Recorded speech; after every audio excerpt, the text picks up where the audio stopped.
welcome to my fourth video on what I've been studying in my Masters in Psychology. In this video, I'm going to do something a little bit different. So I'm going to talk about what I wrote in my first assignment in reference to what we've studied this week. So my first assignment was to write a critique of an AI generated essay, and I had to I made 3 points regarding the essay, and so I'll talk through that as well as what I learned this week. So the first critique that I made was that the AI essay lacked kind of like scientific evidence that was able to back its statements or the things that it was saying. And when I relate that to what we'd learned this week in historical psychology, one of the concepts that we learned about was about scientific research and how it evolves and actually how it comes about. And we learned about paradigms by Kuhn.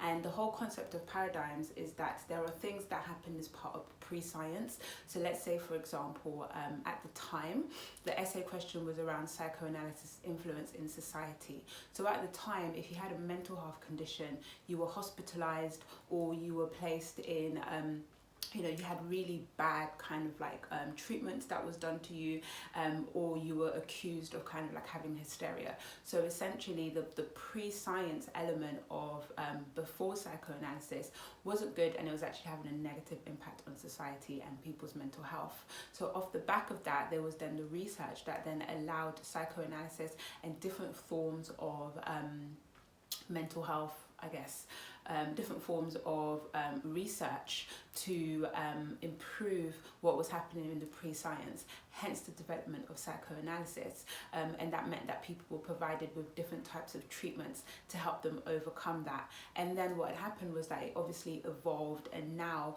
what we have is medication, talking therapy, and other forms of things as well that support with mental health conditions. So this was really important because I've always thought to myself, if a doctor, why do we need a doctor for your heart, a doctor for your lungs, a doctor for this, a doctor for that? But ultimately is the fact that, scientists focus on a particular area, they come up with a unanimous kind of like decision or unanimous thinking that articulates like, okay, this is the kind of challenges, this is the diagnosis, this is how it can be improved. And they do that until there's a crisis. So let's say, for example, something happens that then means the research needs to be reevaluated, and then it comes up with a new research. And that can also be seen as a revolution. So obviously we know this still happens today when we look at lots of different treatments and lots of different conditions within health and how it kind of evolves. So that was a really great learning from historical psychology. And then in reference to the essay, obviously it missed a lot of that kind of pre-science aspect. And it missed a lot of the pre-science, what was actually happening beforehand. That was that. The second point that I also made was around the historical, so kind of like society as a whole. What was happening in society? Why did were people experiencing this kind of stuff? So I will make this in reference to cognitive psychology, where we learn about short-term memory and long-term or working memory. So short-term memory is anything that we remember for up to about 20 seconds. So this could be the lock screen on your phone.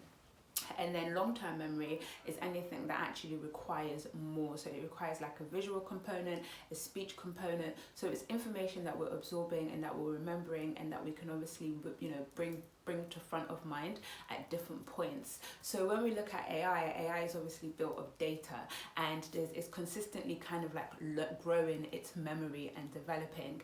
And it might remember something that had happened in the last couple of months or weeks, but it might not actually have that pre-existing data on things that happened 20 years ago, 30 years ago, or it might actually present it in a really lukewarm way because it didn't see it, it didn't feel it, it wasn't there, it doesn't actually know what happened in that aspect. So in that degree, there's a lot that's missing naturally. And when we think about historical events, things like wars, things like even like the Holocaust and other things that have happened throughout society, AI actually has that disadvantage of being able to give a real representation and reflection of what happened, and the impact that it had and the influence that it had, and so on. So that's how I felt that in the second point that I made, that the AI actually lacked a lot of the historical context of what was happening around society during that time.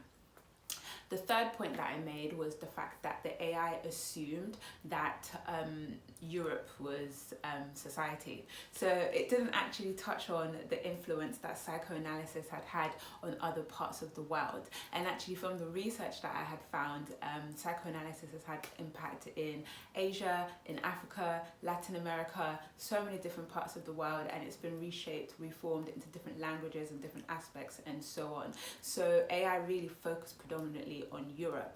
And we all know why this is dangerous, kind of linked to the 2 points that I'd made already.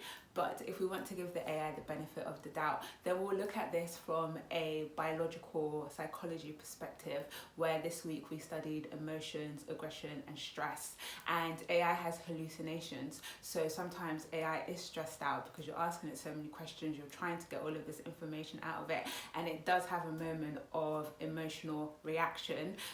And this can be, essentially, emotions are short-lived, and it's a bodily as well as a mental reaction. So you might ask AI to create an image, and it creates something completely different, but it's so confident that's what it's supposed to be. So we can say that the AI is having a bit of a, an emotional reaction, or it might be stressed out, where it's not something that it's been trained on, it's not something that it knows before.